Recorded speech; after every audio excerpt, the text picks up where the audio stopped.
Hello YouTube, Dogfoot9 here, and welcome to another episode of my Arsenal career mode. Now today, we are looking at Oxlade-Chamberlain, and we've got a bit of maintenance to do, because he wants a bit more money, so I've got to give him a bit more money, and I don't know how, well he wants 1 year, according to the chief executive, but I wanted him to have 5, because he's a really key player, and he's going to grow quite a bit as he grows older. I don't know why he hasn't grown as much recently, I just don't know what it is about him. He's only 79 still, but I reckon he can grow to about 86-ish in the next couple of years, so I want to keep him for quite a bit. So we're getting ready for our next match against Real Valladolid or whatever it is. I can't really say their name too well, but I need to kind of win this because it's in Champions Cup and they want me to get to a final in that, so I need to be winning my matches obviously. And as you can see there, some of my players, they are improving quite a bit, but some of them aren't really improving too much. I don't know why Nabry hasn't gone up to like a couple, because he's been playing really well recently, and Afobe still hasn't gone up too much. Theo Walcott on the other hand, he's gone up by 3. I didn't expect him to go up too much, but he's gone up quite a bit recently. And some of my defenders, they're growing old, and Cavani is 1 off 90, which once he hits 90, he's going to be worth an absolute bomb. And if I manage to sell him, I'm going to get quite a bit for him, and I'll probably be able to replace him with another amazing striker.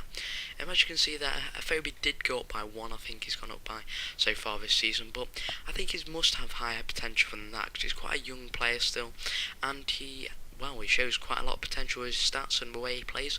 So I don't know why he hasn't gone up much, because to me, he's playing like a 80 rated striker sometimes, or a 75 rated player overall in like some positions. So I don't know why he hasn't gone up much at all. Sorry about that, you got a bit of feedback from my computer because it gave out the sound randomly there, but I've just turned that down.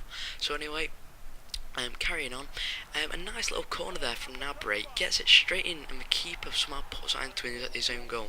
I don't know how that happened there, but he's managed to put it into his own net by trying to catch it, and as you can see there, he just whacks it. I don't know, we're going to have to look at a close-up at that, but it's like he tried to put it over his bar and catch it at the same time, and his defender kind of got him away, so that was a bit bad from him there. But a nice little bit of defensive work here gets us the ball back inside the penalty box. They're about to shoot, I didn't really want them to score in this match, and we get through there with a nice little run. Jovino somehow gets the ball back, and the defender comes across, leaving Muro nice and open to just slot it round the keeper and make it 2-0, which is just going to seal the match for us. Like as usual, when we score that second goal, it normally means we're going to win the game, and it's pretty good when we score those 2 goals, and it puts us through on aggregate as well. As the first match was a 1-1 draw, I do remember. Now our next match, we are against the only Man U. So and we're in the FA Cup quarter-final, so this is going to be a pretty big game. I was getting myself pretty psyched up for it. I was getting the team psyched and everything like that. I wanted to put the best team possible. We were a bit low on fitness and stuff, but we needed to put out a good team, because if we didn't, then we were probably going to fail in trying to get through the FA Cup. But anyway, as you can see there, I was toying around seeing which one I should put there, Lucas Podolski or Asamoah. Asamoah still he's quite a versatile player, whereas Podolski, he can play mainly as a striker or as a left wing, because if he plays anywhere else, it isn't really as effective, because he's really good at getting up that side with his pace, and also his shooting as a striker is really good. And I don't really like him as a cam, because his passing isn't as good as like Santi Cazorla or Adrian, in my opinion anyway. So getting ready for this match here, and it's going to be a big one. But before that happens, we've got to just clarify the Russian team.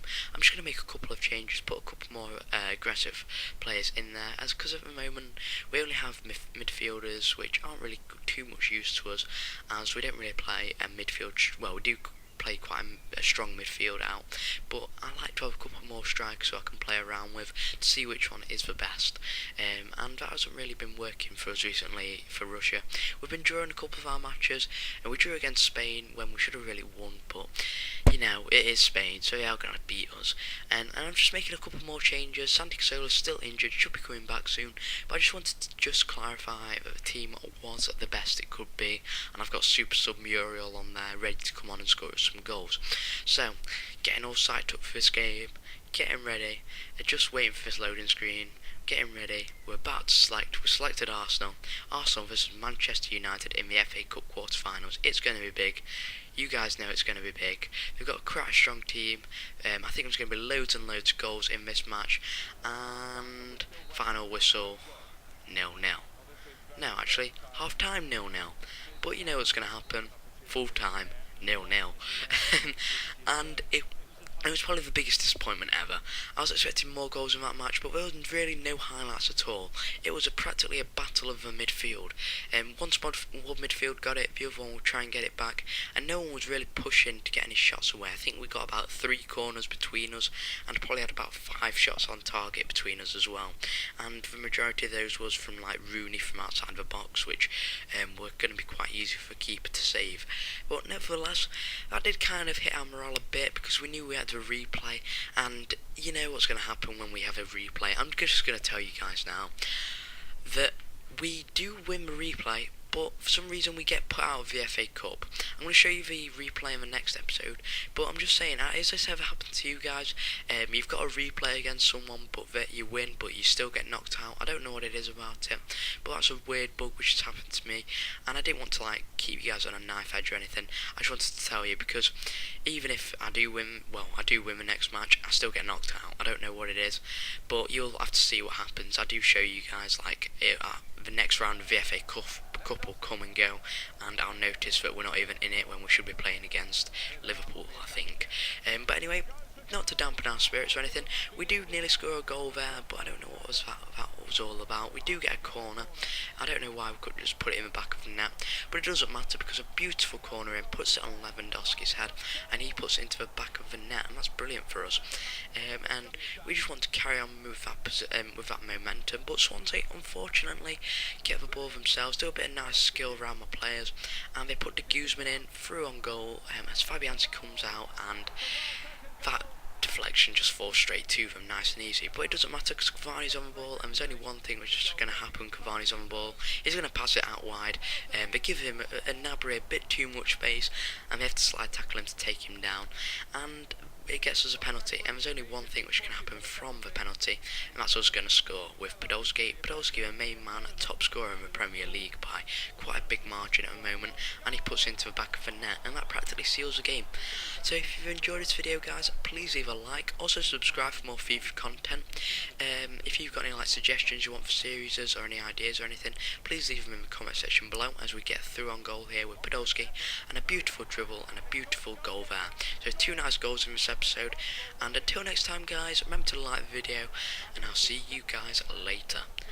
Bye.